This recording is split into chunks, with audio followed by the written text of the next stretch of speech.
Hello friends, स्वागत है आपका आपके ही चैनल रीना किड्स एंड जी के क्लासेस में। आज हम जानेंगे मध्यकालीन भारत का इतिहास।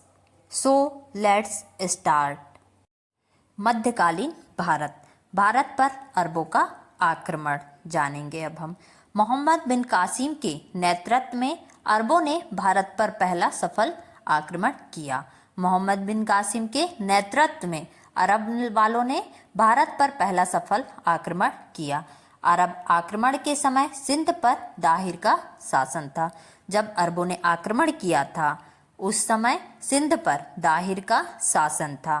भारत पर अरब वासियों के आक्रमण का मुख्य उद्देश्य धन दौलत लूटना तथा इस्लाम धर्म का प्रचार प्रसार करना। जब भारत पर क्या हुआ था, आक्रमण हुआ था, तब अरब वासियों का एक मुख्य उद्देश्य था और वो मुख्य उद्देश्य क्या था? धन दौलत लूटना और इस्लाम धर्म का प्रचार प्रसार करना। ये है मध्यकालीन भारत का इतिहास। अब हम मध्यकालीन भारत के इतिहास में आगे जानेंगे महमूद गजनी के बारे में। ओके, महमूद गजनी 932 ईसा में अलदगीन नामक एक तुर्क सरदार गजनी साम्राज्य की स्थापना की, जिसकी राजधानी गजनी थी।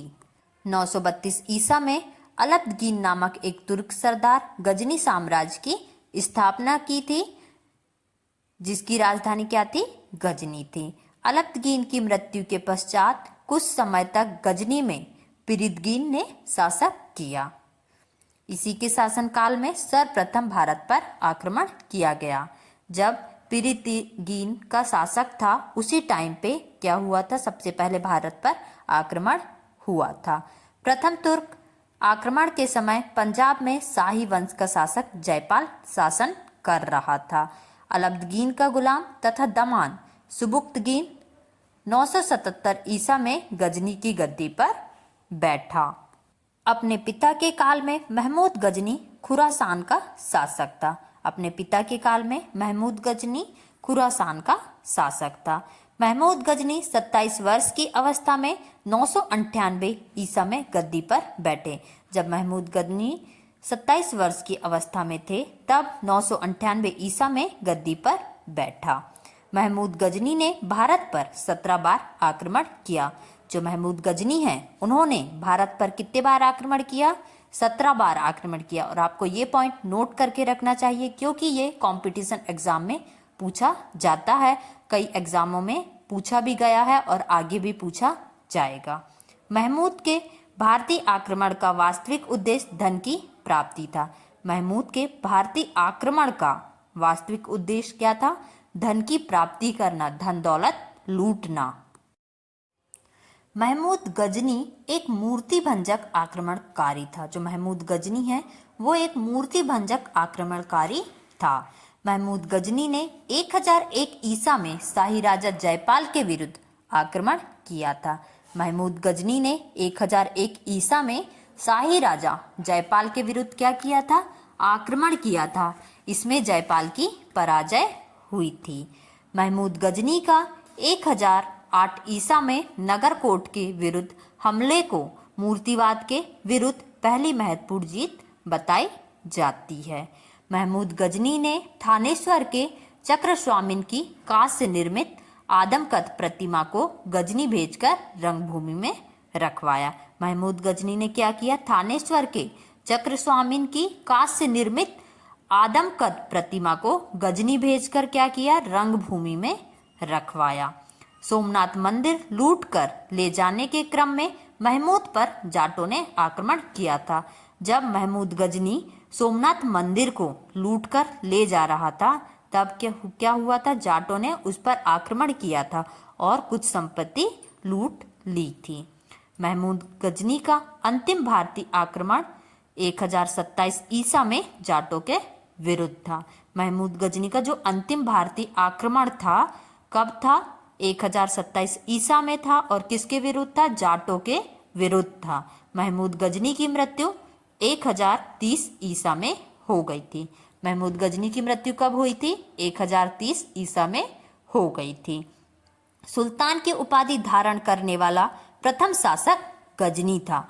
जो महमूद गजनी है उसको सबसे पहले सुल्तान की उपाधि मिली थी और सुल्तान की उपाधि धारण करने वाला प्रथम शासक कौन था? गजनी था। महमूद के सेना में सेवंत राय एवं तिलक जैसे हिंदू उच्च पदों पर आसीन थे। अलबरूनी, फिरदौसी, उत्बी तथा फारूकी महमूद गजनी के दरबार में रहते थे। महमूद गजनी के दरबार में कौन कौन रहते थे? अलबरूनी, फिरदौसी, उत्बी तथा फारूकी महमूद गजनी के दरबार में रहते थे। अब हम आगे जानेंगे मोहम्मद गौरी के बारे में। ओके, गौर महमूद गजनी के अधीन एक छोटा सा राज्य था। गौर महमूद गजनी के अधीन क्या था? एक छोटा सा राज्य था। 1173 ईसा में शहाबुद्दीन मोहम्मद गौरी गौर का शासक बना। जो शहाबुद्दीन मोहम्मद गौरी था वो किसका शासक बना? गौर का शासक बना। कब बना? 1173 ईसा में। इसने भारत पर पहला आक्रमण 1175 ईसा में मुल्तान के विरुद्ध किया था। इसने भारत पर पहला आक्रमण कब किया था? 1175 ईसा में मुल्तान के विरुद्ध किया था। ओके, मोहम्मद गौरी का दूसरा आक्रमण 1178 ईसा में पाटन गुजरात पर हुआ था। मोहम्मद गौरी का दूसरा आक्रमण कब हुआ था? 1178 ईसा में पाटन गुजरात पर हुआ था। यहाँ का शासक भीम द्वितीय ने गौरी को बुरी तरह परास्त किया। यहाँ का जो शासक भीम द्वितीय था उसने गौरी को बुरी तरह से क्या किया? परास्त किया।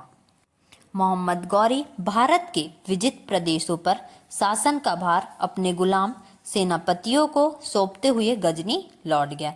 जो मोहम्मद गौरी है भारत के विजित प्रदेशों पर शासन का भार अपने गुलाम सेनापतियों को सौंपते हुए गजनी लौट गया। मोहम्मद गौरी की हत्या 15 मार्च 1206 ईसा को कर दी गई थी। मोहम्मद गौरी की हत्या कब कर दी गई थी?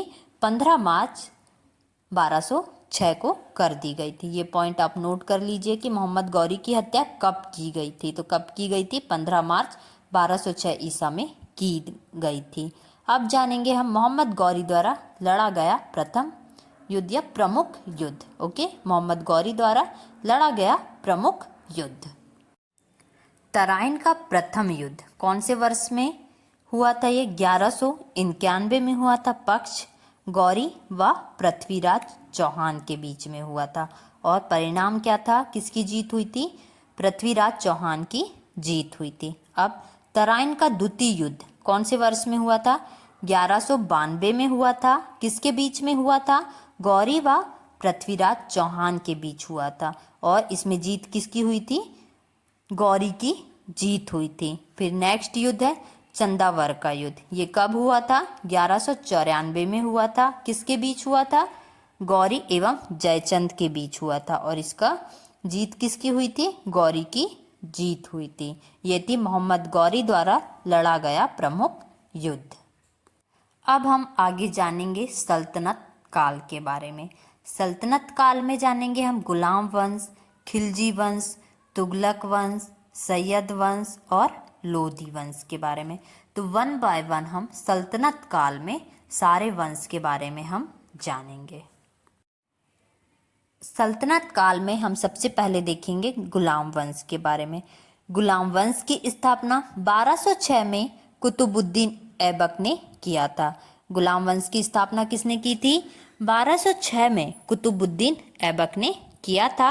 वह गौरी का गुलाम था। जो कुतुबुद्दीन ऐबक है वो किसका गुलाम था? गौरी का गुलाम था।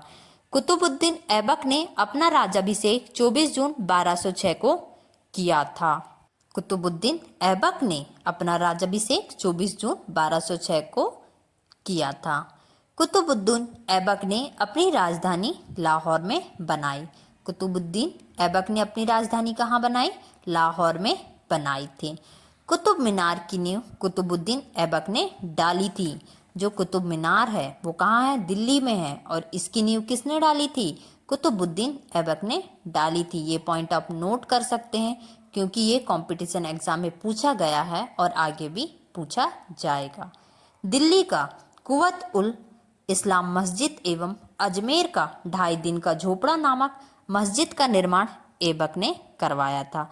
दिल्ली का जो कुवत उल इस्लाम मस्जिद है एवं अजमेर का 2.5 दिन का झोपड़ा नामक मस्जिद का निर्माण किसने कराया था? कुतुबुद्दीन ऐबक ने करवाया था। कुतुबुद्दीन ऐबक को लाख बख्श भी कहा जाता है। लाख बख्श का मतलब क्या होता है? लाखों का दान देने वाला। कुतुबुद्दीन ऐबक को क्या कहा जाता है? लाख बख्श। इट मीन्स लाखों का दान देने वाला भी कहा जाता है। प्राचीन नालंदा विश्वविद्यालय को ध्वस्त करने वाला ऐबक का सहायक सेनानायक बख्तियार खिलजी था। जो प्राचीन नालंदा विश्वविद्यालय है उसको ध्वस्त करने वाला ऐबक का सहायक सेनानायक बख्तियार खिलजी था। ऐबक की मृत्यु 1210 ईसा में चौगान खेलते समय घोड़े से गिरकर हो गई। कुतुबुद्दीन ऐबक की मृत्यु कैसे हो गई? 1210 ईसा में चौगान खेलते समय घोड़े से गिरकर हो गई। इन्हें लाहौर में दफनाया गया। और इन्हें कहाँ दफनाया गया? लाहौर में दफनाया गया था। ऐबक का उत्तराधिकारी आराम शाह हुआ। कुतुबुद्दीन ऐबक का उत्तराधिकारी कौन हुआ? आराम शाह हुआ, जिसने सिर्फ 8 महीनों तक शासन किया। जिसने सिर्फ कब तक शासन किया? 8 महीनों तक शासन किया। आराम शाह की हत्या करके इल्तुतमिश 1211 ईसा में दिल्ली की गद्दी पर बैठ गया।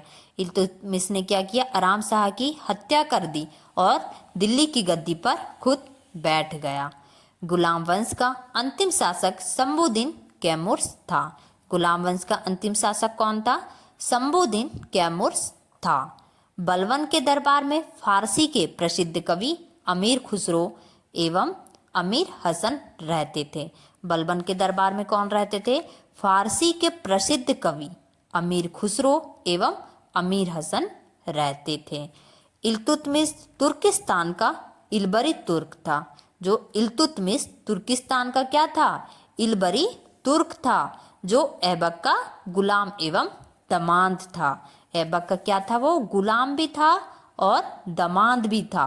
ऐबक की मृत्यु के समय वह बदायूं का गवर्नर था। वो क्या था? बदायूं का गवर्नर था। इल्तुतमिश के बाद उसका पुत्र रुकनुद्दीन फिरोज गद्दी पर बैठा। इल्तुतमिश के बाद उसका पुत्र रुकनुद्दीन फिरोज गद्दी पर बैठा। इल्तुतमिश लाहौर से राजधानी को स्थानांतरित करके दिल्ली लाया। इल्तुतमिश ने लाहौर से राजधानी को क्या किया? स्थानांतरित करके दिल्ली में लाया। इल्तुतमिश की मृत्यु अप्रैल 1236 ईसा में हो गई। इल्तुतमिश की मृत्यु कब हो गई? अप्रैल 1236 ईसा में हो गई थी। ये थी गुलाम वंश के बारे में जानकारी। और अब हम जानेंगे खिलजी वंश के बारे में। खिलजी वंश के शासक को समाप्त कर 13 जून 1290 ईसा को जलालुद्दीन फिरोज खिलजी ने खिलजी वंश की स्थापना की। गुलाम वंश के शासक को समाप्त कर दिया। 13 जून 1290 ईसा को जलालुद्दीन फिरोज खिलजी ने क्या किया? खिलजी वंश की स्थापना की। गुलाम वंश के शासक को समाप्त करके 13 जून को 1290 ईसा में जलालुद्दीन फिरोज खिलजी ने खिलजी वंश की स्थापना की। इसने किलोखरी को अपनी राजधानी बनाया। जलालुद्दीन की हत्या 1296 ईसा में उसके भतीजा व दामाद अलाउद्दीन खिलजी ने कड़ामनिकपुर प्रयाग में कर दी। जलालुद्दीन की हत्या 1296 ईसा में उसके भतीजे और दामाद ने की। अलाउद्दीन खिलजी ने कड़ामानिकपुर प्रयाग में कर दी। 22 अक्टूबर 1296 में अलाउद्दीन दिल्ली का सुल्तान बना। 22 अक्टूबर 1296 में अलाउद्दीन दिल्ली का क्या बना? सुल्तान बना। अलाउद्दीन के बचपन का नाम अली तथा गुरशाब था। अलाउद्दीन के बचपन का नाम क्या था? अली तथा गुरशाब था। घोड़ा दागने एवं सैनिकों का हुलिया लिखने की प्रथा की शुरुआत अलाउद्दीन खिलजी ने की थी। घोड़ा दागने एवं सैनिकों का हुलिया लिखने की प्रथा की शुरुआत किसने की थी? अलाउद्दीन खिलजी ने की थी। दक्षिण भारत की विजय के लिए अलाउद्दीन ने मलिक कफूर को भेजा। दक्षिण भारत की जीत के लिए अलाउद्दीन ने किसको भेजा? मलिक काफूर को भेजा। अलाई दरवाजा को इस्लामी वास्तुकला का रत्न कहा जाता है। जो अलाई दरवाजा है उसे क्या कहा जाता है? इस्लामी वास्तुकला का रत्न कहा जाता है। सिकंदर सानी की उपाधि से स्वयं को अलाउद्दीन खिलजी ने विभूषित किया था। जो सिकंदर सानी की उपाधि है उसको स्वयं को अलाउद्दीन खिलजी ने विभूषित किया था। ये थी खिलजी वंश की जानकारी।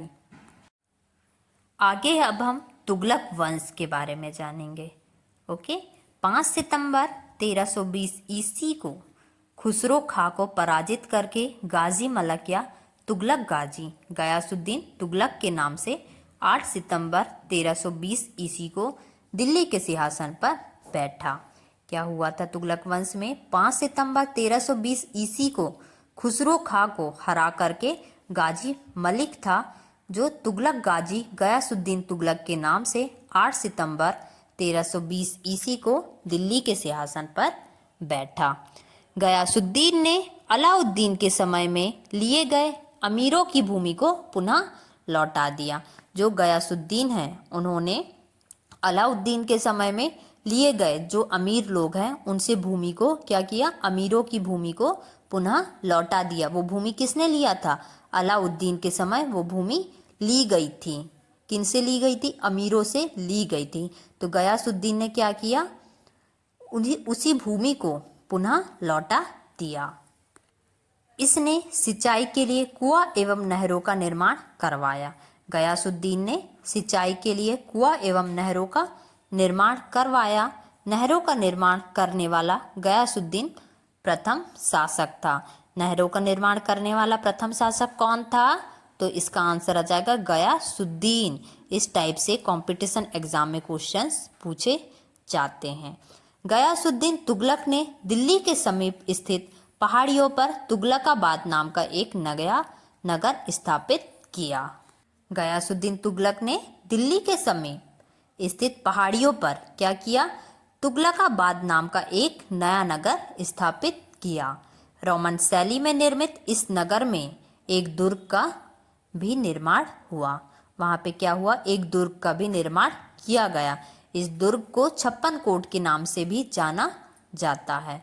जो दुर्ग है उसे 56 कोट के नाम से भी जाना जाता है। मध्यकालीन सभी सुल्तानों में महमूद तुगलक सर्वाधिक शिक्षित, विद्वान एवं योग्य व्यक्ति था। मध्यकालीन सभी सुल्तानों में मोहम्मद तुगलक जो थे वो सबसे ज्यादा शिक्षित, विद्वान एवं योग्य व्यक्ति थे। मोहम्मद बिन तुगलक को अपनी सनक भरी योजनाओं, क्रूरकृत्यों एवं दूसरों के सुख दुख के प्रति अपेक्षा भाव रखने के कारण स्वप्नशील, पागल एवं रक्त पिपासु कहा जाता है।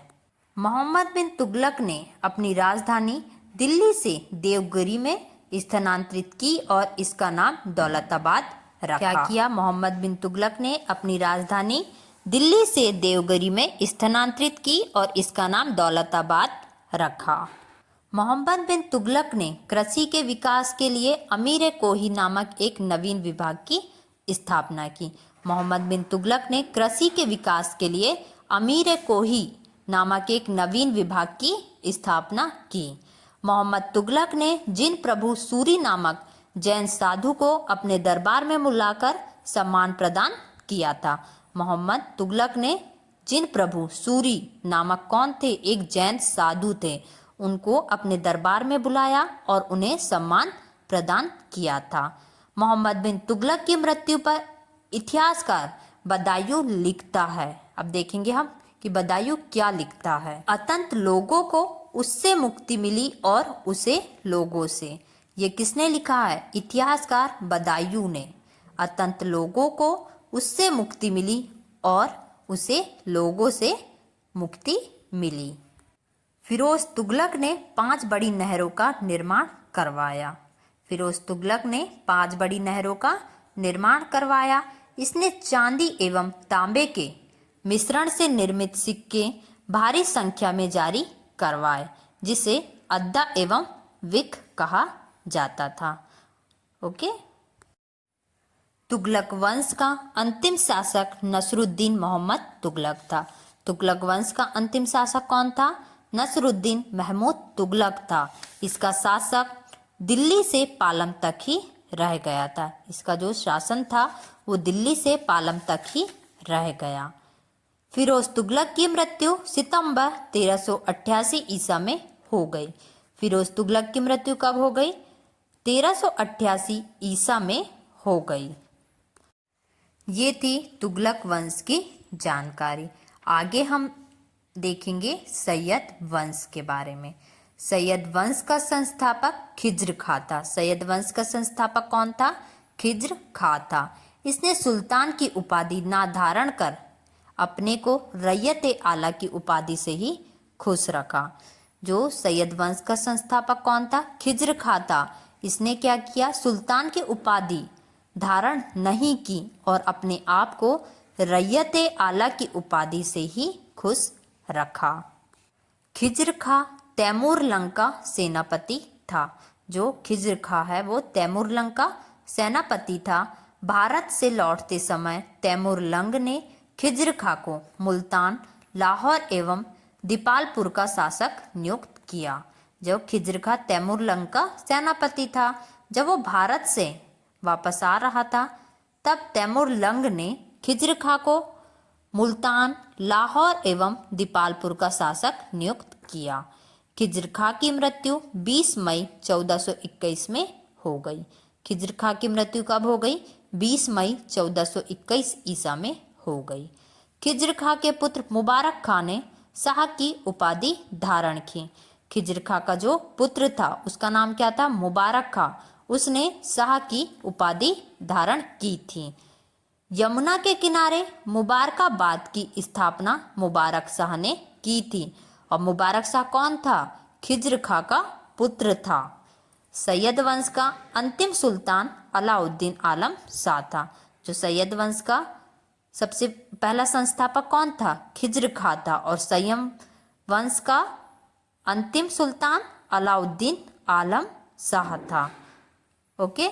सैयद वंश का शासन करीब 37 वर्षों तक रहा। सैयद वंश का शासन कब तक रहा? करीब 37 वर्षों तक रहा। अब हम आगे जानेंगे लोदी वंश के बारे में। ओके। लोदी वंश का संस्थापक बहलोल लोदी था। जो लोदी वंश है उसका संस्थापक कौन था? बहलोल लोदी था। वह 19 अप्रैल 1451 को बहलोल शाह गाजी की उपाधि से दिल्ली के सिंहासन पर बैठा। वह 19 अप्रैल 1451 को बहलोल शाह गाजी की उपाधि से दिल्ली के सिंहासन पर बैठा। दिल्ली पर प्रथम अफगान राज्य की स्थापना का श्रेय बहलोल लोदी को दिया जाता है। दिल्ली पर प्रथम अफगान राज्य की स्थापना का श्रेय किसे दिया जाता है? बहलोल लोदी को दिया जाता है। वह अपने सरदारों को मकसद ए अली कहकर पुकारता था। जो बहलोल लोदी है वो अपने सरदारों को मकसद ए अली कहकर पुकारता था। बहलोल लोदी का पुत्र निजाम खां 17 जुलाई 1489 ईस्वी में सुल्तान सिकंदर शाह की उपाधि से दिल्ली के सिंहासन पर बैठा। कौन बैठा? बहलोल लोदी का पुत्र निजाम खां।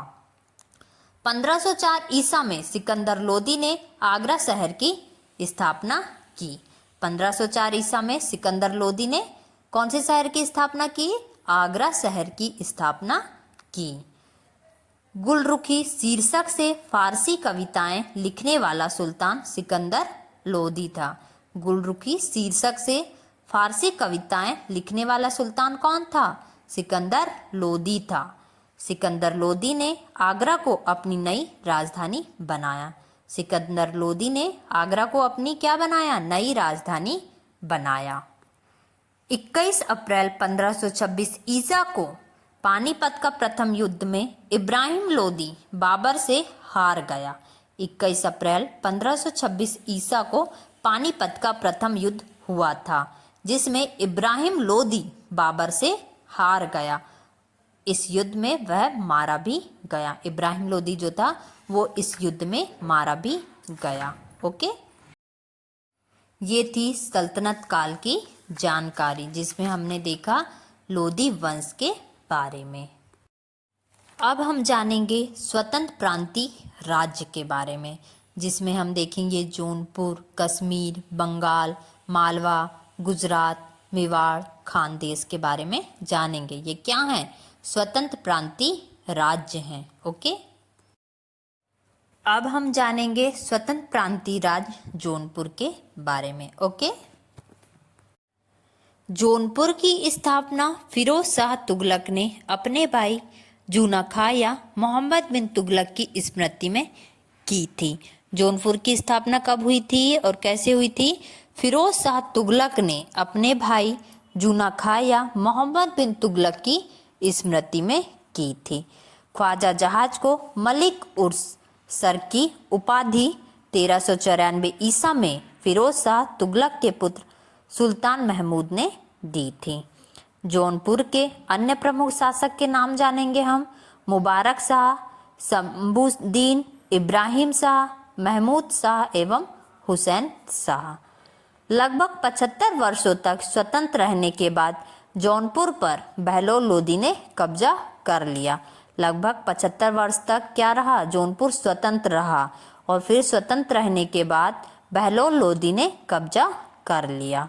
अटाला देवी की मस्जिद का निर्माण 1408 ईसा में सरकी सुल्तान इब्राहिम शाह द्वारा किया गया था। जो अटाला देवी की मस्जिद का निर्माण है वो कब हुआ था? 1408 ईसा में हुआ था। सरकी सुल्तान इब्राहिम शाह द्वारा किया गया था। और ये अटाला देवी की मस्जिद का निर्माण किसके द्वारा हुआ था? सरकी सुल्तान इब्राहिम शाह द्वारा किया गया था। जामा मस्जिद का निर्माण 1470 ईसा में हुसैन शाह सरकी के द्वारा किया गया था।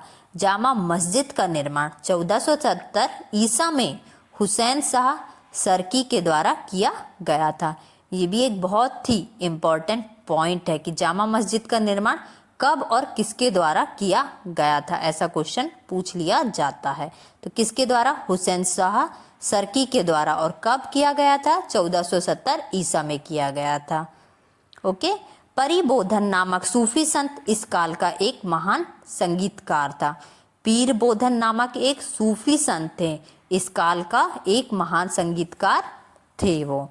झंझरी मस्जिद 1430 ईसा में इब्राहिम सरकी के द्वारा एवं लाल दरवाजा मस्जिद का निर्माण मोहम्मद शाह के द्वारा 1450 ईसा में किया गया था।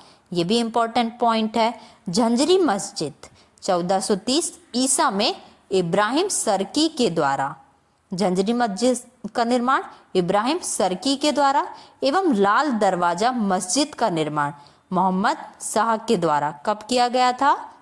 1450 ईसा में किया गया था। ये थी स्वतंत्र प्रांतीय राज्य जौनपुर के बारे में जानकारी। अब हम आगे देखेंगे स्वतंत्र प्रांतीय राज्य कश्मीर के बारे में। ओके, कश्मीर।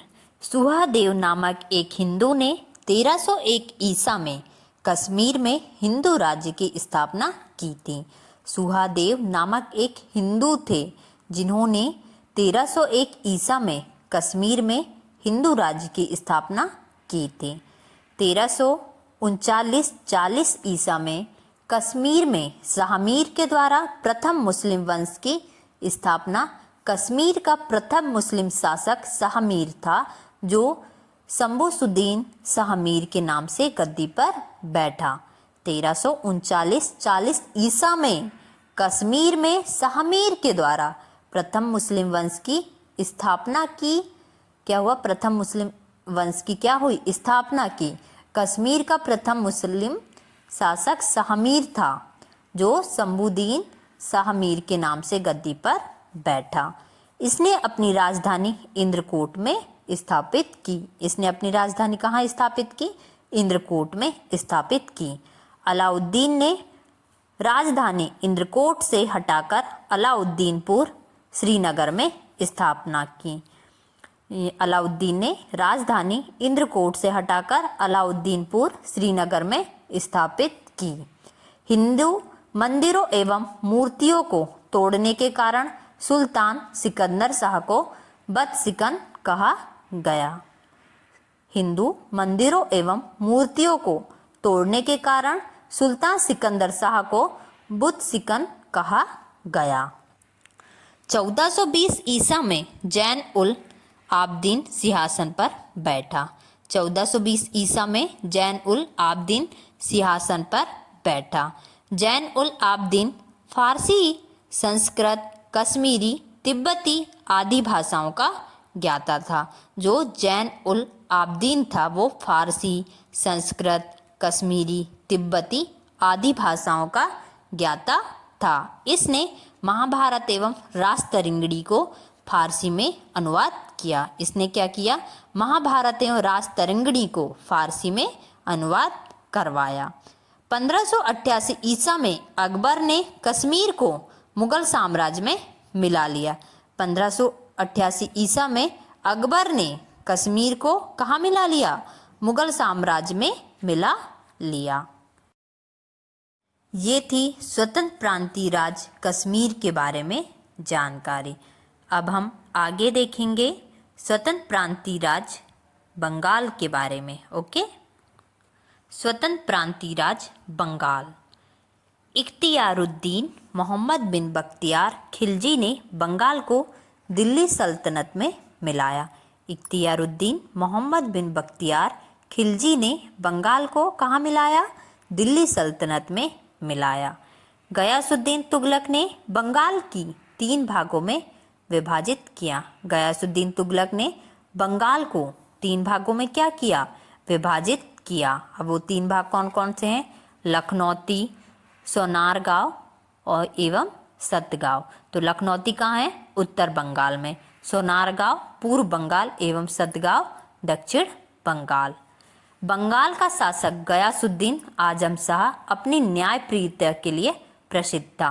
जो बंगाल का शासक गयासुद्दीन आजम शाह है वह किसके लिए प्रसिद्ध है? अपनी न्यायप्रियता के लिए प्रसिद्ध था। अलाउद्दीन हुसैन शाह ने राजधानी को पांडुआ से गौड़ स्थानांतरित किया। अलाउद्दीन हुसैन शाह थे, उन्होंने राजधानी को पांडुआ से गौड़ स्थानांतरित किया। महाप्रभु चैतन्य अलाउद्दीन के समकालीन थे। महाप्रभु चैतन्य किसके समकालीन थे? अलाउद्दीन के समकालीन थे। अलाउद्दीन ने सत्यपीर नामक आंदोलन की शुरुआत की। अलाउद्दीन ने क्या किया? सत्यपीर नामक आंदोलन की शुरुआत की। मालाधर वसु ने अलाउद्दीन के शासनकाल में ही श्री कृष्ण विजय की रचना कर गुड़राज खान की उपाधि धारण की। नसरुद्दीन नुसरत शाह ने गौड़ में बड़ा सोना एवं कदम रसूल मस्जिद का निर्माण करवाया। जो नसरुद्दीन नुसरत शाह हैं, उन्होंने गौड़ में बड़ा सोना एवं कदम रसूल मस्जिद का निर्माण करवाया। बाबर के आक्रमण के समय बंगाल का शासक नुसरत शाह था। बाबर ने जब आक्रमण किया था बंगाल पर, तब बंगाल का शासक नुसरत शाह था। ये थी स्वतंत्र प्रांतीय राज्य बंगाल के बारे में जानकारी। अब हम जानेंगे स्वतंत्र प्रांतीय राज्य मालवा के बारे में। ओके, दिलावर खां ने 1401 ईसा में मालवा को स्वतंत्र घोषित किया। दिलावर खां ने 1401 ईसा में मालवा को क्या घोषित किया? स्वतंत्र घोषित किया। दिलावर का पुत्र अलप खां हुसंग शाह की उपाधि धारण कर 1405 ईसा में मालवा का शासक बना। दिलावर का जो पुत्र था अलप खां, वो हुसंग शाह की उपाधि धारण कर 1405 ईसा में मालवा का शासक बना। इसने अपनी राजधानी धारा से मांडू स्थानांतरित किया। इसने अपनी राजधानी कहाँ से कहाँ स्थानांतरित किया? धारा से मांडू स्थानांतरित किया। मालवा में खिलजी वंश की स्थापना महमूद शाह ने की थी। मालवा में खिलजी वंश की स्थापना किसने की थी? महमूद शाह ने की थी। गुजरात के शासक बहादुर शाह ने महमूद शाह द्वितीय को युद्ध में परास्त कर उसकी हत्या कर दी और मालवा को गुजरात में मिला लिया। मांडू के किला हिंडोला भवन या दरबार हाल का निर्माण हुसंग शाह ने करवाया। जो मांडू में किला है हिंडोला भवन या दरबार हाल का निर्माण किसने करवाया? हुसंग शाह ने करवाया था। इस किले में सर्वाधिक महत्वपूर्ण है दिल्ली दरवाजा। इस किले में सर्वाधिक महत्वपूर्ण क्या है? दिल्ली दरवाजा। बाज बहादुर एवं रूपमती का महल का निर्माण सुल्तान नसरुद्दीन शाह द्वारा करवाया गया था। जो बाज बहादुर एवं रूपमती का महल का निर्माण किसके द्वारा करवाया गया था? सुल्तान नसरुद्दीन शाह के द्वारा करवाया गया था। जहाज महल का निर्माण गयासुद्दीन खिलजी ने मांडू में करवाया था। जहाज महल का निर्माण किसने करवाया था? गयासुद्दीन खिलजी ने मांडू में करवाया था। खुश्क महल को महमूद खिलजी ने फतेहाबाद नामक स्थान पर बनवाया था। जो खुश्क महल को महमूद खिलजी ने फतेहाबाद नामक स्थान पर बनवाया था। अब हम जानेंगे स्वतंत्र प्रांतीय राज्य मेवाड़ के बारे में। ओके, अलाउद्दीन खिलजी ने 1303 ईसा में मेवाड़ के गुहिलौत राजवंश के रत्न सिंह को पराजित कर मेवाड़ को दिल्ली सल्तनत में मिला लिया। अलाउद्दीन खिलजी ने 1303 ईसा में मेवाड़ के गुहिलौत राजवंश के रत्न सिंह को पराजित कर मेवाड़ को दिल्ली सल्तनत में मिला लिया। गुहिलौत वंश की एक शाखा सिसोदिया वंश के हमीर देव ने मोहम्मद तुगलक को हराकर पूरे मेवाड़ को स्वतंत्र करा लिया। राणा कुंभा ने 1448 ईसा में चित्तौड़ में एक विजय स्तंभ की स्थापना की। खानवा का युद्ध 1527 ईसा में राणा सांगा एवं बाबर के बीच हुआ। जो खानवा का युद्ध है कब हुआ था? 1527 ईसा में राणा सांगा एवं बाबर के बीच हुआ था, जिसमें बाबर की विजय हुई थी, बाबर की जीत हुई थी। मेवाड़ की राजधानी चित्तौड़गढ़ थी। मेवाड़ की राजधानी क्या थी? चित्तौड़गढ़ थी। जहांगीर ने मेवाड़ को मुगल साम्राज्य में मिला लिया। जहांगीर ने क्या किया? मेवाड़ को मुगल साम्राज्य में मिला लिया। अब हम देखेंगे खानदेश के बारे में। तुगलक वंश के पतन के समय फिरोज शाह तुगलक ने सूबेदार मलिक अहमद राजा फारूकी ने नर्मदा एवं ताप्ती नदियों के बीच 1382 ईसा में खानदेश की स्थापना की। तुगलक वंश के पतन के समय फिरोज शाह तुगलक के सूबेदार मलिक अहमद राजा फारूकी ने नर्मदा एवं ताप्ती नदियों के बीच 1382 ईसा में खानदेश की स्थापना की। खानदेश की राजधानी बुरहानपुर थी। खानदेश की राजधानी क्या थी? बुरहानपुर थी। इसका सैनिक मुख्यालय आसीरगढ़ था। इसका सैनिक मुख्यालय क्या था? आसीरगढ़ था। 1601 में अकबर ने खानदेश को मुगल साम्राज्य में मिला लिया। 1601 में अकबर ने खानदेश को कहाँ मिला लिया? मुगल साम्राज्य में मिला लिया। अब हम जानेंगे स्वतंत्र प्रांतीय राज्य गुजरात के बारे में। गुजरात के शासक राजा कर्ण को पराजित कर अलाउद्दीन ने 1297 ईसा में इसे दिल्ली सल्तनत में मिला लिया था। जो गुजरात के शासक राजा कर्ण को हराकर अलाउद्दीन ने 1297 ईसा में इसे दिल्ली सल्तनत में मिला लिया था। 1391 ईसा में मोहम्मद शाह तुगलक द्वारा नियुक्त गुजरात का सूबेदार जफर खान ने सुल्तान मुजफ्फर शाह की उपाधि ग्रहण कर 1407 ईसा में गुजरात का स्वतंत्र सुल्तान बना। गुजरात के प्रमुख शासक थे अहमद शाह, महमूद शाह बेगड़ा और बहादुर शाह। गुजरात के प्रमुख शासक कौन कौन थे? अहमद शाह, महमूद शाह बेगड़ा और बहादुर शाह। अहमद शाह ने असावल के निकट साबरमती नदी के किनारे अहमदाबाद नामक नगर बसाया। अहमद शाह ने असावल के निकट साबरमती नदी के किनारे अहमदाबाद नगर बसाया। ये एक इम्पोर्टेंट पॉइंट है। और पाटन से राजधानी हटाकर अहमदाबाद को राजधानी बनाया। ओके। गुजरात का सबसे प्रसिद्ध शासक महमूद बेगड़ा था। गुजरात का सबसे प्रसिद्ध शासक कौन था? महमूद बेगड़ा था। महमूद बेगड़ा ने गिरनार के निकट मुस्तफाबाद नामक नगर और चंपेर के निकट मोहम्मदाबाद नगर बसाया। 1572 ईसा में अकबर ने गुजरात को मुगल साम्राज्य में मिला लिया। 1572 ईसा में अकबर ने गुजरात को मुगल साम्राज्य में मिला लिया। ये थी स्वतंत्र प्रांतीय राज्यों के बारे में जानकारी। 1 बाय 1 हमने सारे राज्यों के बारे में जान लिए। ओके, अब हम जानेंगे सूफी आंदोलन के बारे में। ओके, सूफी आंदोलन। जो लोग सूफी संतों से शिष्टता ग्रहण करते थे उन्हें मुरीद कहा जाता था। जो लोग सूफी संतों से शिष्टता ग्रहण करते थे उन्हें क्या कहा जाता था? मुरीद कहा जाता था। सूफी जिन आश्रमों में निवास करते थे उन्हें खान कहा या मठ कहा जाता था। सूफी जिन आश्रमों में रहते थे उन्हें क्या कहा जाता था? खानकाह या मठ कहा जाता था। सूफियों के धर्म संघ बासारा और बेसारा में विभाजित थे। सूफियों के धर्म संघ किस में विभाजित थे? बासारा और बेसारा में विभाजित थे। भारत में चिश्ती एवं सुहरावर्दी सिलसिले की जड़ें काफ़ी गहरी थीं। भारत में चिश्ती एवं सुहरावर्दी सिलसिले की जड़ें काफ़ी गहरी थीं।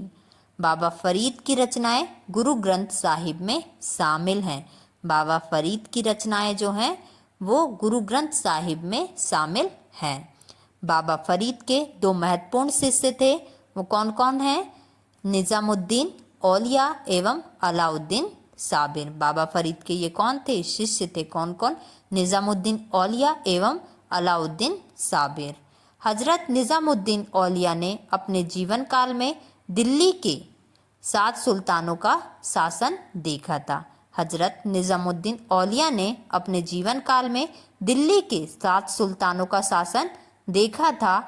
इनके प्रमुख शिष्य थे शेख सलीम चिश्ती, अमीर खुसरो, अमीर हसन देहलवी। शेख अब्दुल्ला सत्तारी ने सत्तारी सिलसिले की स्थापना की थी। शेख अब्दुल्ला सत्तारी ने सत्तारी सिलसिले की स्थापना की थी। इसका मुख्य केंद्र बिहार था। इसका मुख्य केंद्र क्या था? बिहार था। राजकुमार द्वारा कादिरी सिलसिला मुल्ला शाह का शिष्य था। राजकुमार द्वारा कादिरी सिलसिला मुल्ला शाह का शिष्य था। ये थी सूफी आंदोलन की जानकारी। ओके, अब हम आगे देखेंगे भक्ति आंदोलन के बारे में।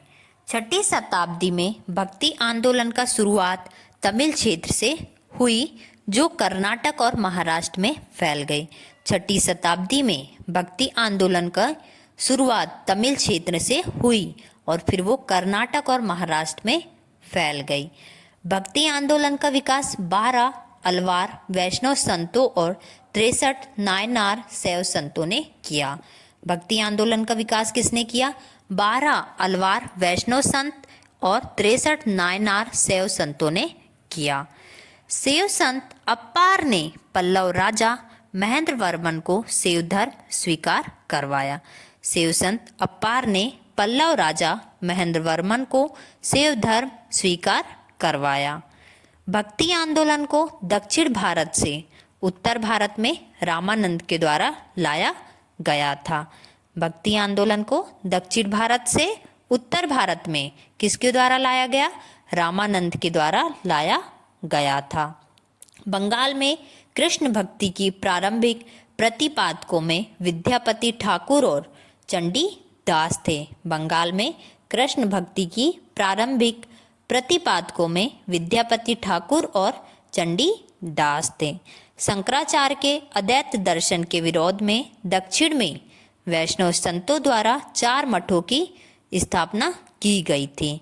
शंकराचार्य के अद्वैत दर्शन के विरोध में दक्षिण में वैष्णव संतों द्वारा 4 मतों की स्थापना की गई थी। निर्गुण संप्रदाय के सबसे प्रसिद्ध प्रतिनिधि थे कबीर। निर्गुण संप्रदाय के सबसे प्रसिद्ध प्रतिनिधि कौन थे? कबीर, जिन्हें भावी उत्तर भारतीय पंथों का आध्यात्मिक गुरु माना गया है। जिन्हें उत्तर भारतीय पंथों का आध्यात्मिक गुरु माना गया है।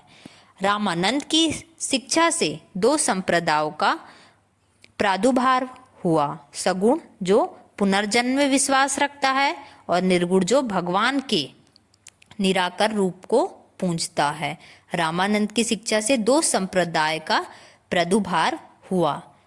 कौन कौन से? सगुण और निर्गुण, जिसमें सगुण जो पुनर्जन्म में विश्वास रखता है और निर्गुण जो भगवान के निराकार रूप को पूजता है। अब हम जानेंगे भक्ति आंदोलन के संत के नाम और उनके बारे में जानकारी। सबसे पहले देखेंगे रामानुजाचार्य जी के बारे में, दूसरे नंबर पे देखेंगे रामानंद जी के बारे में, फिर नेक्स्ट है कबीर के बारे में, गुरु नानक जी के बारे में, चैतन्य स्वामी जी के बारे में, श्रीमद् वल्लभाचार्य जी के बारे में, गोस्वामी तुलसीदास जी के बारे में, धन्ना के बारे में, मीराबाई के बारे में, रैदास के बारे में, दादू दयाल के बारे में और लास्ट में देखेंगे शंकर देव के बारे में। ये कौन है? भक्ति आंदोलन के प्रमुख संत हैं। अब हम वन बाय वन सबके बारे में जानेंगे। ओके, अब हम जानेंगे भक्ति आंदोलन के संत रामानुजाचार्य जी के बारे में। ओके, 11वीं शताब्दी इन्होंने राम को अपना आराध्य माना। इन्होंने राम को अपना आराध्य माना। इनका जन्म 1017 ईसा में मद्रास के निकट पेरुम्बर नामक स्थान पर हुआ था। इनका जन्म कहाँ हुआ था? मद्रास के निकट पेरुम्बर नामक स्थान पर हुआ था। 1137 ईसा में इनकी मृत्यु हो गई। 1137 ईसा में इनकी मृत्यु हो गई। रामानुज ने वेदांत में प्रशिक्षण अपने गुरु कांचीपुरम के यादव प्रकाश से प्राप्त की थी। अब हम जानेंगे रामानंद के बारे में। रामानंद का जन्म 1299 ईसा में प्रयाग में हुआ था। रामानंद का जन्म कहाँ हुआ था? 1299 ईसा में प्रयाग में हुआ था। इनकी शिक्षा प्रयाग तथा वाराणसी में हुई। इनकी शिक्षा कहाँ हुई? प्रयाग तथा वाराणसी में हुई। इन्होंने अपना संप्रदाय सभी जातियों के लिए खोल दिया। इन्होंने अपना संप्रदाय सभी जातियों के लिए खोल दिया। रामानुज की भांति इन्होंने भी भक्ति को मोक्ष का एकमात्र साधन स्वीकार किया। रामानुज की भांति इन्होंने भी भक्ति को मोक्ष का एकमात्र साधन स्वीकार किया। इन्होंने मर्यादा पुरुषोत्तम श्री राम एवं माता सीता की आराधना को समाज के समक्ष रखा। इन्होंने पुरुषोत्तम श्री राम एवं माता सीता की आराधना को समाज के समक्ष रखा। रामानंद के 12 शिष्यों में 2 स्त्रियां पद्मावती एवं सुरसरी थीं। इनके प्रमुख शिष्य थे रैदास, कबीर, धन्ना, सेना, पीपा, सदना। ये कौन थे? इनके प्रमुख शिष्य थे। अब हम जानेंगे संत कबीर के बारे में। ओके, कबीर का जन्म 1440 ईसा में वाराणसी में एक विधवा ब्राह्मणी के गर्भ से हुआ था। कबीर का जन्म 1440 ईसा में वाराणसी में एक विधवा ब्राह्मणी के गर्भ से हुआ था। लोक लज्जा के भय से उसने नवजात शिशु को वाराणसी में लहर तारा के पास एक तालाब के समीप छोड़ दिया। लोक लज्जा के डर की वजह से उस ब्राह्मणी ने नवजात शिशु मतलब कबीर को वाराणसी में लहर तारा के पास एक तालाब था वहां पे छोड़ दिया। जुलाहा नीरू तथा उसकी पत्नी नीमा इस नवजात शिशु को अपने घर ले आए। इस बालक का नाम उन्होंने कबीर रखा। कबीर की शादी लोई से हुई। कबीर की शादी किससे हुई? लोई से हुई। उनके 2 बच्चे हुए और उनकी जिंदगी आम गृहस्थ जैसी ही थी। इन्होंने राम, रहीम, हजरत, अल्लाह आदि को एक ही ईश्वर के अनेक रूप बताए। इन्होंने भगवान श्री रामचंद्र जी, रहीम, हजरत, अल्लाह आदि को एक ही ईश्वर के अनेक रूप माने। इन्होंने जाति प्रथा, धार्मिक कर्मकांड, बाह आडंबर, मूर्ति पूजा, जप तप, अवतारवाद आदि का घोर विरोध करते हुए एकेश्वरवाद में आस्था व्यक्त की एवं निराकार ब्रह्मा की उपासना को महत्व दिया। इनके अनुयायी कबीरपंथी कहलाए। इनके अनुयायी कौन कहलाए? कबीरपंथी कहलाए। इसमें ब्रज भाषा, अवधी एवं राजस्थानी भाषा के शब्द पाए जाते हैं। इसमें ब्रज भाषा, अवधी एवं राजस्थानी भाषा के शब्द पाए जाते हैं। ये थी संत कबीर के बारे में जानकारी। अब हम जानेंगे गुरु नानक जी के बारे में। गुरु नानक का जन्म 1469 ईसा में अविभाजित पंजाब के रावी नदी के तट पर स्थित तलवंडी नामक ग्राम में हुआ था। गुरु नानक जी का जन्म कब और कहाँ हुआ था? गुरु नानक जी का जन्म 1469 ईसा में अविभाजित पंजाब के रावी नदी के तट पर स्थित तलवंडी नामक ग्राम में हुआ था, जो अब ननकाना के नाम से विख्यात है। जो अब किसके नाम से विख्यात है? ननकाना के नाम से विख्यात है। उनकी माता का नाम तृप्ता देवी तथा पिता का नाम कालूराम था। उनकी माता का नाम क्या था? तृप्ता देवी एवं पिता का नाम कालूराम था। बटाला के मूलराज खत्री की बेटी सुलक्षणी से उनका विवाह हुआ, जिससे उन्हें 2 पुत्र हुए। गुरु नानक जी का विवाह किससे हुआ? बटाला के मूलराज खत्री की बेटी सुलक्षणी से हुआ और उनके 2 पुत्र हुए। उन्होंने देश का 5 बार चक्कर लगाया, जिसे उदासीस कहा जाता है। गुरु नानक जी ने देश का 5 बार चक्कर लगाया, जिसे उन्हें उदासीस कहा जाता है। गुरु नानक कीर्तनों के माध्यम से उपदेश दिए। गुरु नानक जी ने कीर्तनों के माध्यम से उपदेश दिए। वे काव्य रचना करते थे और रबाब के संगीत के साथ गाया करते थे। सारंगी उनका स्वामी भक्ति शिष्य मर्दाना बजाया करता था। अपने जीवन के अंतिम क्षणों में उन्होंने रावी नदी के किनारे करतारपुर में अपना डेहरा मठ स्थापित किया। उन्होंने अपने अंतिम क्षणों में, जीवन के अंतिम क्षणों में रावी नदी के किनारे करतारपुर में अपना डेहरा मठ स्थापित किया। इनकी मृत्यु 1538 ईसा में करतारपुर में हुई। नानक ने सिख धर्म की स्थापना की। गुरु नानक जी ने कौन से धर्म की स्थापना की? सिख धर्म की स्थापना की। अब हम जानेंगे भक्ति आंदोलन के संत चैतन्य स्वामी के बारे में। चैतन्य स्वामी का जन्म 1486 ईसा में नवद्वीप बंगाल के मायापुर गांव में हुआ था। चैतन्य स्वामी का जन्म 1486 ईसा में नवद्वीप बंगाल के मायापुर गांव में हुआ था। इनके पिता का नाम जगन्नाथ मिश्र एवं माता का नाम सची देवी था। क्या था इनके पिता का नाम? जगन्नाथ मिश्र एवं माता का नाम सची देवी था। पाठशाला स्कूल में चैतन्य को निमाई पंडित या गौरांग कहा जाता था। जब वे स्कूल जाते थे तब उन्हें निमाई पंडित या गौरांग कहा जाता था। चैतन्य का वास्तविक नाम विशंभर था। चैतन्य का वास्तविक नाम क्या था? विशंभर था।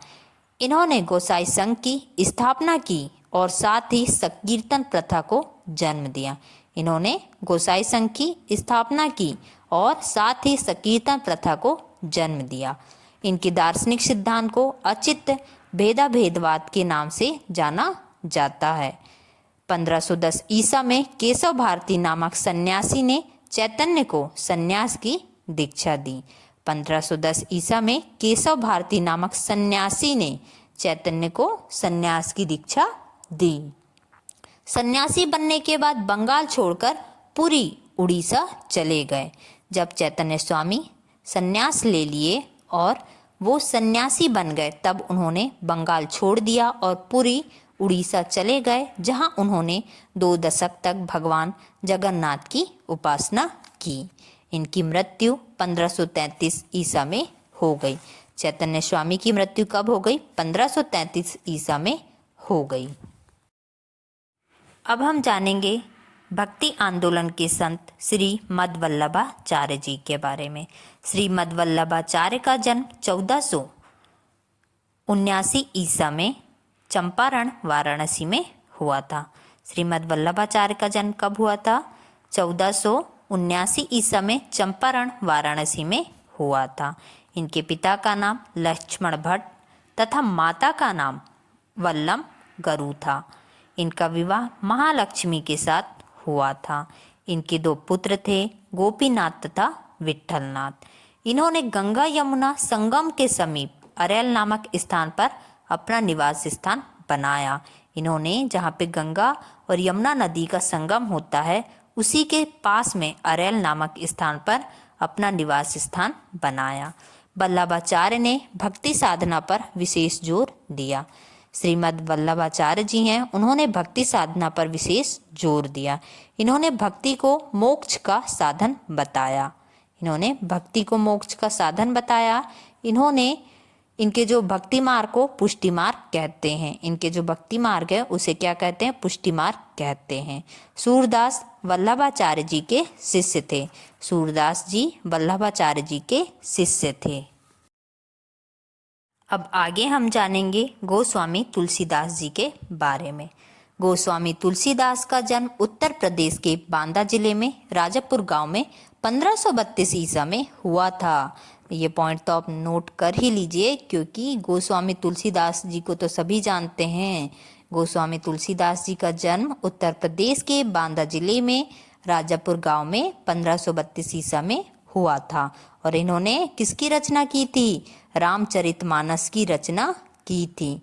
इनकी मृत्यु 1623 ईसा में हुई थी। तुलसीदास मुगल शासक अकबर एवं मेवाड़ के शासक राणा प्रताप के समकालीन थे। अब हम जानेंगे धन्ना के बारे में। धन्ना का जन्म 1415 ईसा में एक जाट परिवार में हुआ था। धन्ना का जन्म 1415 ईसा में एक जाट परिवार में हुआ था। राजपुताना से बनारस आकर ये रामानंद के शिष्य बने। कहा जाता है कि इन्होंने भगवान की मूर्ति को हठात भोजन कराया था। कहा जाता है या माना जाता है कि इन्होंने भगवान की मूर्ति को हठात भोजन कराया था। ये थी धन्ना के बारे में जानकारी। अब हम आगे जानेंगे मीराबाई के बारे में। मीराबाई का जन्म 1498 ईसा मेड़ता जिले के चौकारी ग्राम में हुआ था। मीराबाई का जन्म कब हुआ था? 1498 ईसा मेड़ता जिले के चौकारी ग्राम में हुआ था। इनके पिता का नाम रत्न सिंह राठौर था। इनके पिता का नाम क्या था? रत्न सिंह राठौर था। इनका विवाह 1516 ईसा में राणा सांगा के बड़े पुत्र और युवराज भोजराज से हुआ था। इनका विवाह किससे हुआ था और कब हुआ था? 1516 ईसा में हुआ था। राणा सांगा के बड़े पुत्र और युवराज भोजराज से हुआ था। अपने पति के मृत्यु के उपरांत ये पूर्णतः धर्मपरायण जीवन व्यतीत करने लगी। जब इनके पति की मृत्यु हो गई तब ये धर्मपरायण जीवन व्यतीत करने लगी। इन्होंने कृष्ण की उपासना प्रेमी एवं पति के रूप में की। इन्होंने भगवान श्री कृष्ण की उपासना की। किस रूप में? प्रेमी और पति के रूप में। इनकी भक्ति गीत मुख्यतः ब्रजभाषा और आंशिक रूप से राजस्थानी में लिखे गए हैं। इनके जो भक्ति गीत हैं वो ब्रजभाषा और राजस्थानी भाषा में लिखे गए हैं तथा इनकी कुछ कविताएं राजस्थानी में भी हैं। इनकी कुछ कविताएं हैं जो राजस्थानी भाषा में हैं। इनकी मृत्यु 1546 ईसा में द्वारका में हो गई। इनकी मृत्यु कब हुई? 1586 ईसा में द्वारका में हो गई। अब हम जानेंगे संत रैदास और दादू दयाल जी के बारे में। संत रैदास ये जाति से चमार थे और बनारस के रहने वाले थे। ये जाति से क्या थे? चमार थे और बनारस के रहने वाले थे। ये रामानंद के 12 शिष्यों में एक थे। ये रामानंद के 12 शिष्यों में एक थे।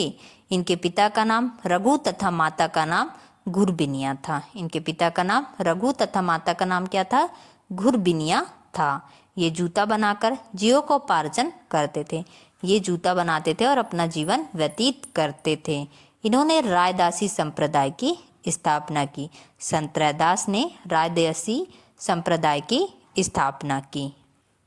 अब हम जानेंगे दादू दयाल के बारे में। ये कबीर के अनुयायी थे। ये किसके अनुयायी थे? कबीर के अनुयायी थे। इनका जन्म 1544 ईसा में अहमदाबाद में हुआ था। इनका जन्म कहाँ हुआ था? अहमदाबाद में हुआ था। कब हुआ था? 1544 ईसा में हुआ था। इनका संबंध धुनिया जाति से था। इनका संबंध किससे था? धुनिया जाति से था। सांभर में आकर इन्होंने ब्रह्मा संप्रदाय की स्थापना की। सांभर में आकर इन्होंने ब्रह्मा संप्रदाय की स्थापना की।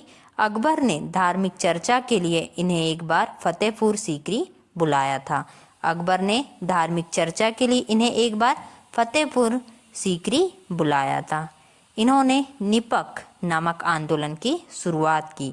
दादू दयाल ने एक निपक नामक आंदोलन की शुरुआत की।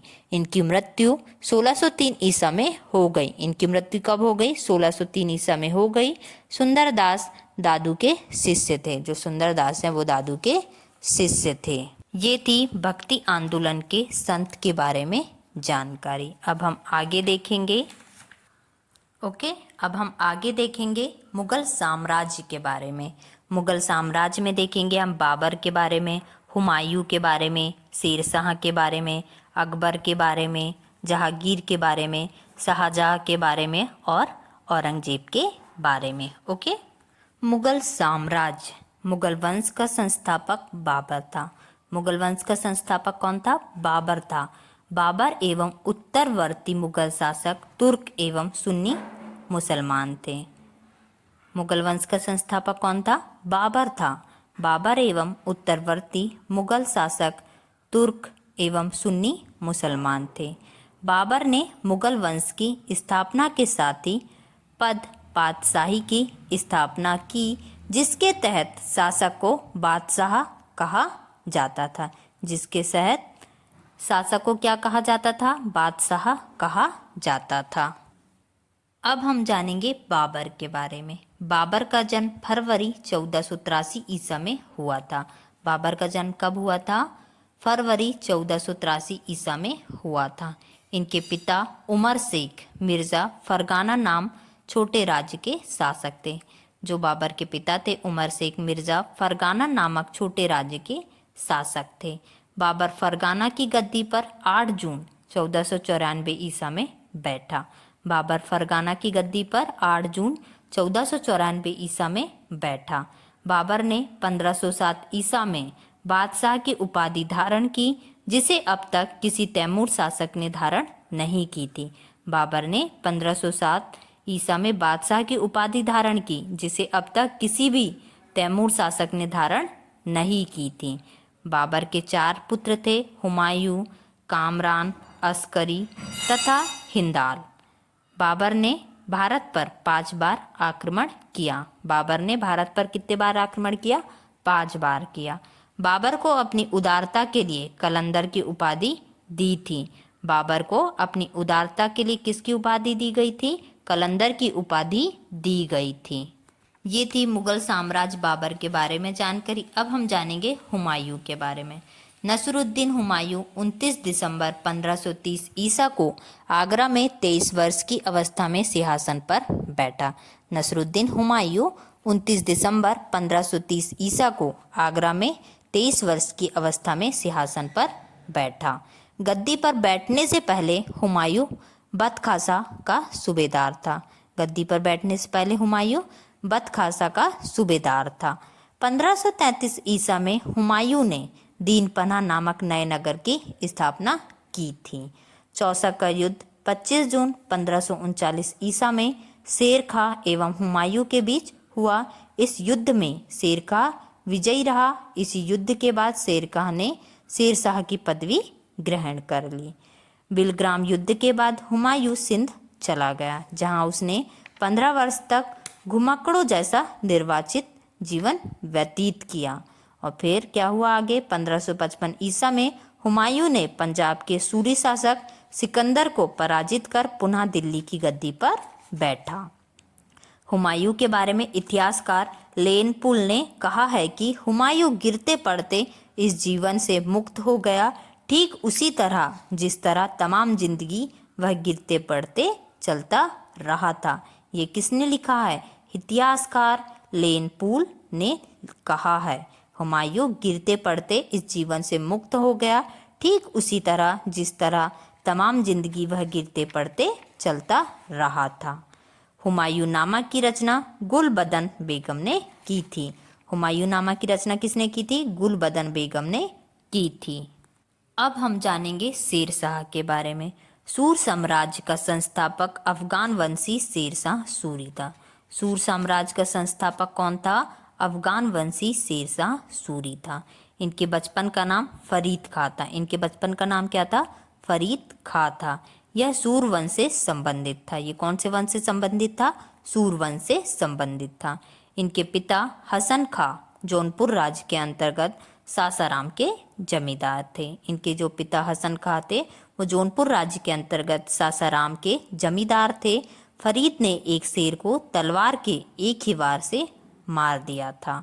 हिंद तथा ईरानी वास्तुकला के समन्वय का प्रथम उदाहरण है। शेर शाह का मकबरा, जिसे सासाराम में झील के बीच ऊंचे टीले पर निर्मित किया गया है। शेर शाह का एक मकबरा है जिसे सासाराम में झील के बीच ऊंचे टीले पर निर्मित किया गया है। शेर शाह का उत्तराधिकारी उसका पुत्र इस्लाम शाह था। शेर शाह का उत्तराधिकारी कौन था? उसका पुत्र इस्लाम शाह था। शेर शाह के समय पैदावार का लगभग 1/3 भाग सरकार लगान के रूप में वसूल करती थी। शेर शाह के समय जो भी फसल होती थी उसका लगभग 1/3 भाग सरकार लगान के रूप में वसूल करती थी। कबूलियत एवं पट्टा प्रथा की शुरुआत शेर शाह ने की थी। कबूलियत एवं पट्टा प्रथा की शुरुआत किसने की थी? शेर शाह ने की थी। मलिक मोहम्मद जायसी शेर शाह के समकालीन थे। जो मलिक मोहम्मद जायसी हैं वो शेर शाह के समकालीन थे। ओके, अब हम आगे जानेंगे अकबर के बारे में। सम्राट अकबर का जन्म 15 अक्टूबर 1542 ईसा को हमीदा बानो बेगम के गर्भ से अमरकोट के राणा वीर साल के महल में हुआ था। सम्राट अकबर का जन्म कब हुआ था, किसके गर्भ से हुआ था और कहाँ हुआ था? तो सम्राट अकबर का जन्म 15 अक्टूबर 1542 ईसा में हुआ था। किससे हुआ था? हमीदा बानो बेगम के गर्भ से हुआ था। कहाँ हुआ था? अमरकोट के राणा वीर साल के महल में हुआ था। अकबर के बचपन का नाम जलाल था। अकबर के बचपन का नाम क्या था? जलाल था। उनका राज्याभिषेक 14 फरवरी 1556 ईसा को पंजाब के कलानौर नामक स्थान पर हुआ। उनका राज्याभिषेक 14 फरवरी 1556 ईसा को पंजाब के कलानौर नामक स्थान पर हुआ। अकबर के शिक्षक अब्दुल लतीफ़ ईरानी विद्वान था। अकबर के शिक्षक कौन थे? अब्दुल लतीफ़ ईरानी विद्वान थे। अकबर के दरबार का प्रसिद्ध संगीतकार तानसेन था। अकबर के दरबार का प्रसिद्ध संगीतकार कौन था? तानसेन था। वह जलालुद्दीन मोहम्मद अकबर बादशाही गाजी की उपाधि से राज सिंहासन पर बैठा। पानीपत की दूसरी लड़ाई 5 नवंबर 1556 ईसा को अकबर और हेमू के बीच हुई थी। जो पानीपत की दूसरी लड़ाई है वो 5 नवंबर 1556 ईसा में अकबर और हेमू के बीच हुई थी, जिसमें अकबर की विजय हुई, जिसमें अकबर जीत गया। दीन ए इलाही धर्म का प्रधान पुरोहित अकबर था। दीन ए इलाही धर्म का प्रधान कौन था? पुरोहित अकबर था। अकबर ने शाही दरबार में एक अनुष्ठान के रूप में सूर्योपासना शुरू करवाई। अकबर ने शाही दरबार में एक अनुष्ठान के रूप में सूर्योपासना शुरू करवाई। राजस्व प्राप्ति की जब्ती प्रणाली अकबर के शासनकाल में प्रचलित थी। राजस्व प्राप्ति की जब्ती प्रणाली अकबर के शासनकाल में प्रचलित थी। अकबर के दरबार के प्रसिद्ध चित्रकार अब्दुर समद था। अकबर के दरबार के प्रसिद्ध चित्रकार कौन थे? अब्दुर समद था। दसवंत एवं बासावन अकबर के दरबार के चित्रकार थे। जो दसवंत एवं बासावन अकबर के दरबार के चित्रकार थे। अकबर के शासनकाल के प्रमुख गायक तानसेन, बाज बहादुर, बाबा रामदास एवं बेजू बावरा थे। अकबर के शासनकाल के प्रमुख गायक कौन थे? तानसेन, बाज बहादुर, बाबा रामदास एवं बेजू बावरा थे। अकबर की शासन प्रणाली की प्रमुख मनसबदारी प्रथा थी। अकबर के समकालीन प्रसिद्ध सूफी संत शेख सलीम चिश्ती थे। अकबर के समकालीन प्रसिद्ध सूफी संत शेख सलीम चिश्ती थे। अकबर की मृत्यु 16 अक्टूबर 1605 ईसा को हुई। अकबर की मृत्यु कब हुई? 16 अक्टूबर 1605 ईसा को हुई। इन्हें आगरा के निकट सिकंदरा में दफनाया गया। ओके, आगरा के निकट सिकंदरा में दफनाया गया। किसको? अकबर को। अकबर के काल को हिंदी साहित्य का स्वर्णकाल कहा जाता है। अकबर के काल को क्या कहा जाता है? हिंदी साहित्य का स्वर्णकाल कहा जाता है। अकबर ने बीरबल को कविप्रिय एवं नरहरि को महापात्र की उपाधि प्रदान की। अकबर ने बीरबल को कविप्रिय एवं नरहरि को महापात्र की उपाधि प्रदान की। बुलंद दरवाजा का निर्माण अकबर ने गुजरात विजय के उपलक्ष्य में करवाया था। बुलंद दरवाजा का निर्माण अकबर ने गुजरात विजय के उपलक्ष्य में करवाया था। ये थी सम्राट अकबर के बारे में जानकारी। ओके, अब हम जानेंगे जहांगीर के बारे में। अकबर का उत्तराधिकारी सलीम हुआ, जो 24 अक्टूबर 1605 ईसा को नसरुद्दीन मोहम्मद जहांगीर बादशाही गाजी की उपाधि धारण कर गद्दी पर बैठा। अकबर का उत्तराधिकारी कौन हुआ? सलीम हुआ, जो 24 अक्टूबर 1605 ईसा को नसरुद्दीन मोहम्मद जहांगीर बादशाही गाजी की उपाधि धारण कर गद्दी पर बैठा। जहांगीर का जन्म 30 अगस्त 1569 ईसा में हुआ था। जहांगीर का जन्म 30 अगस्त 1569 ईसा में हुआ था। अकबर ने अपने पुत्र का नाम सलीम सूफी संत शेख सलीम चिश्ती के नाम पर रखा। जहांगीर को न्याय की जंजीर के लिए याद किया जाता है। जहांगीर को किस लिए याद किया जाता है? न्याय की जंजीर के लिए याद किया जाता है। यह जंजीर सोने की बनी थी, जो आगरा के किले के शाहबुर्ज एवं यमुना तट पर स्थित पत्थर के खंबे में लगवाई हुई थी। जहांगीर द्वारा शुरू की गई तुजुक ए जहांगीरी नामक आत्मकथा को पूरा करने का श्रेय मोतबिन खां को है। जहांगीर ने आगा रजा के नेतृत्व में आगरा में एक चित्रणशाला की स्थापना की। जहांगीर ने आगा रजा के नेतृत्व में आगरा में एक चित्रणशाला की स्थापना की। जहांगीर के 5 पुत्र थे। कौन कौन? खुसरो, परवेज, खुर्रम, शहरयार, जहांदार। मुगल चित्रकला अपने चरमोत्कर्ष पर जहांगीर के शासनकाल में पहुंची। जहांगीर के दरबार के प्रमुख चित्रकार थे आगा रजा, अबुल हसन, मोहम्मद नासिर, मोहम्मद मुरार, उस्ताद मसूर, विसनदास, मनोहर एवं गोवर्धन, फारूक बेग, दौलत। ये थी जहांगीर के बारे में जानकारी। ओके, अब हम आगे देखेंगे शाहजहां के बारे में जानकारी। शाहजहां शाहजहां क्या है? जहांगीर के बाद सिंहासन पर शाहजहां बैठा। जहांगीर के बाद सिंहासन पर कौन बैठा? शाहजहां बैठा।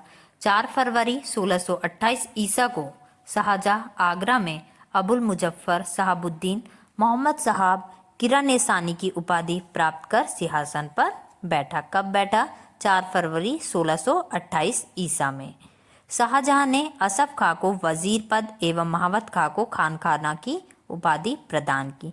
शाहजहां ने क्या किया? आसफ खां को वजीर पद एवं महावत खां को खानखाना पद की उपाधि प्रदान की। शाहजहां ने आसफ खां को वजीर पद एवं महावत खां को खानखाना की उपाधि प्रदान की। ताजमहल का निर्माण करने वाला मुख्य स्थापत्य कलाकार उस्ताद अहमद लाहौरी था। ताजमहल का निर्माण करने वाला मुख्य स्थापत्य कलाकार कौन था? उस्ताद अहमद लाहौरी था। शाहजहां ने 1632 ईसा में अहमदनगर को मुगल साम्राज्य में मिला लिया। शाहजहां ने 1632 ईसा में अहमदनगर को मुगल साम्राज्य में मिला लिया।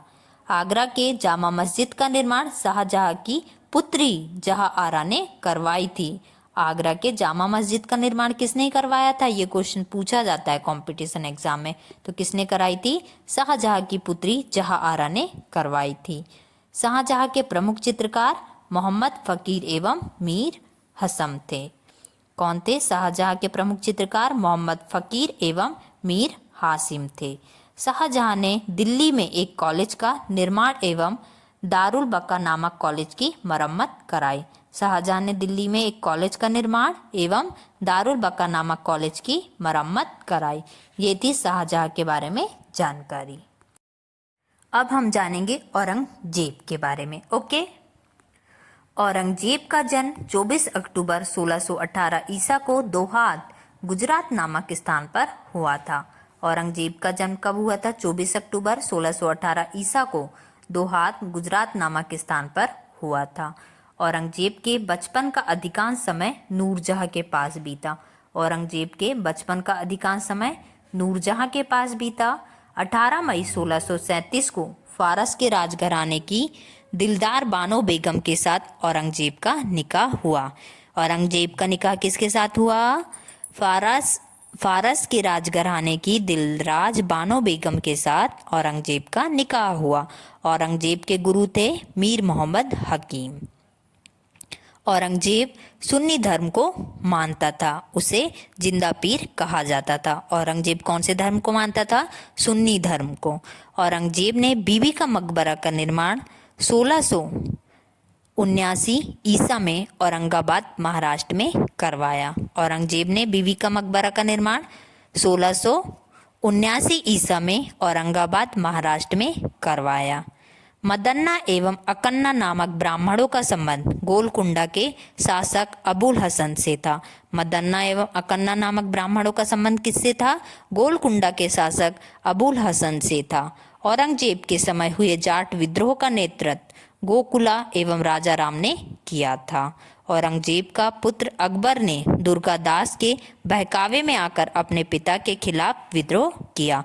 जो औरंगजेब का पुत्र था अकबर, उसने दुर्गादास के बहकावे में आकर अपने पिता के खिलाफ विद्रोह किया। औरंगजेब की मृत्यु 20 फरवरी 1707 ईसा को हुई। औरंगजेब की मृत्यु कब हुई? 1707 ईसा को हुई।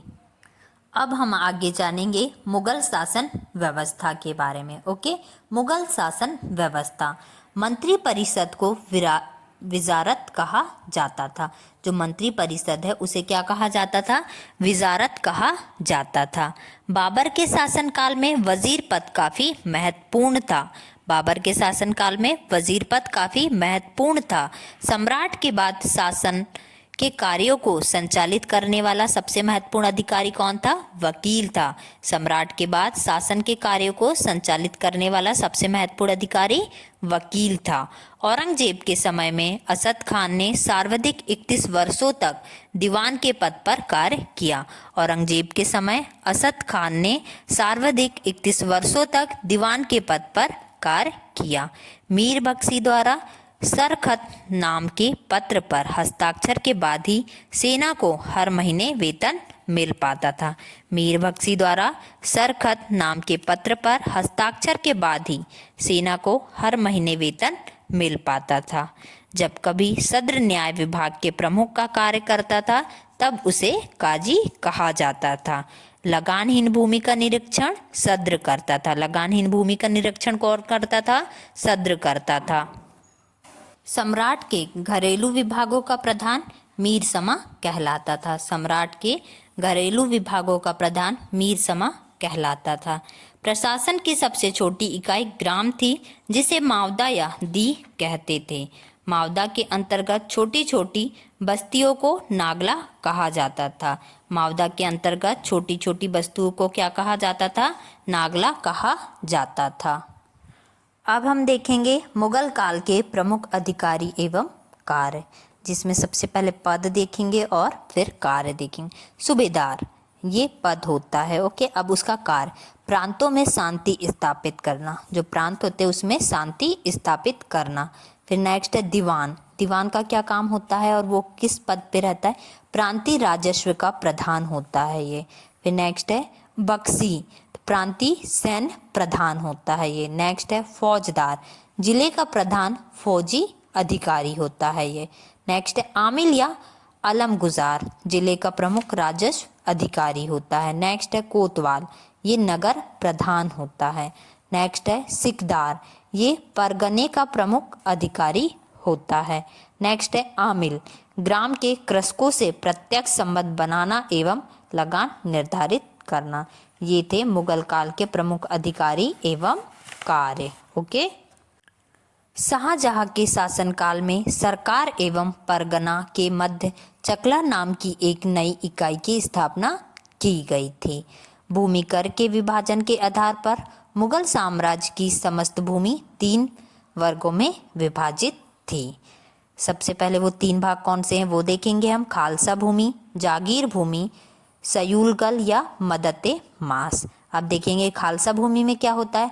प्रत्यक्ष रूप से बादशाह के नियंत्रण में। और जागीर भूमि तनख्वाह के बदले दी जाने वाली भूमि। अब सयूलगल या मदते मास में अनुदान में दी गई लगानहीन भूमि, इसे मिल्क भी कहा जाता था। अब हम देखेंगे आगे मुगल काल में कृषक 3 वर्गों में विभाजित थे। अब वो 3 भाग कौन कौन से हैं? खुद कास्ट, पाही कास्ट, मुजारियन। ओके, अब खुद कास्ट में देखेंगे, ये किसान उसी गांव की भूमि पर खेती करते थे जहां के वे निवासी थे। खुद कास्ट ये ऐसे किसान थे जो उसी गांव की भूमि पर खेती करते थे और वो वहां के निवासी थे। अब पाही कास्ट ये दूसरे गांव जाकर कृषि कार्य करते थे। ये पाही कास्ट ये दूसरे गांव में जाते थे और कृषि करते थे। अब मुजारियन खुद कास्ट कृषकों से भूमि किराए पर लेकर कृषि करते थे। मुजारियन ये खुद कास्ट से क्या करते थे? भूमि किराए से लेकर कृषि कार्य करते थे। ये थी मुगल काल में कृषक 3 वर्गों में विभाजित थी, उसके बारे में जानकारी। मुगल काल में रुपए की सर्वाधिक ढलाई औरंगजेब के समय में हुई। मुगल काल में रुपए की सर्वाधिक ढलाई औरंगजेब के समय में हुई। आना सिक्के का प्रचलन शाहजहां ने करवाया। आना सिक्के का प्रचलन किसने करवाया? शाहजहां ने करवाया। जहांगीर ने अपने समय में सिक्कों पर अपनी आकृति बनवाई, साथ ही उस पर अपना एवं नूरजहां का नाम अंकित करवाया। जहांगीर ने क्या किया? उसके समय पर सिक्कों पर अपनी आकृति बनवाई और साथ ही उस पर अपना एवं नूरजहां का नाम अंकित करवाया। अब देखेंगे मुगल कालीन लगान वसूल करने की व्यवस्थाएं। अब गल्ला बख्शी, नसक और जब्ती देखेंगे। गल्ला बख्शी इसमें फसल का कुछ भाग सरकार द्वारा ले लिया जाता था। इसमें क्या होता था? फसल का कुछ भाग सरकार द्वारा ले लिया जाता था। अब नसक में इसमें खड़ी फसल के आधार पर लगान का अनुमान लगाकर फसल काटने पर उसे ले लिया जाता था। यह व्यवस्था बंगाल में थी। नसक में क्या होता था? जो खड़ी फसल थी उसी के आधार पर फसल का अनुमान लगा लेते थे और उसे ले लिया जाता था, और यह व्यवस्था कहाँ थी? बंगाल में थी। अब नेक्स्ट देखेंगे जब्ती। इसमें बोई गई फसल के आधार पर लगान का निश्चय किया जाता था। इसमें जो भी फसल हम बो रहे हैं उस पे लगान का निश्चय किया जाता था, जो नगद लिया जाता था। सबसे बड़ा सिक्का ससब सोना का था। सबसे बड़ा सिक्का ससब सोना का था। स्वर्ण का सबसे प्रचलित सिक्का इलाही था। मुगल कालीन अर्थव्यवस्था का आधार चांदी का रुपया था। मुगल कालीन अर्थव्यवस्था का आधार क्या था? चांदी का रुपया था। मुगल सेना 4 भागों में विभक्त थी। मुगल सेना जो थी वो 4 भागों में विभक्त थी। कौन कौन से 4 भाग? पैदल सेना, घुड़सवार सेना, तोपखाना सेना और हाथी सेना। ओके, अब हम आगे देखेंगे मराठों का उत्कर्ष। ओके, मराठा साम्राज्य के संस्थापक शिवाजी थे। मराठा साम्राज्य के संस्थापक कौन थे? शिवाजी थे। शिवाजी का जन्म 6 अप्रैल 1627 ईसा में सिवनेर दुर्ग में हुआ था। शिवाजी का जन्म कहाँ हुआ था? कब हुआ था? 6 अप्रैल 1627 ईसा में सिवनेर दुर्ग में हुआ था। शिवाजी के पिता का नाम शाहजी भोसले एवं माता का नाम जीजाबाई था।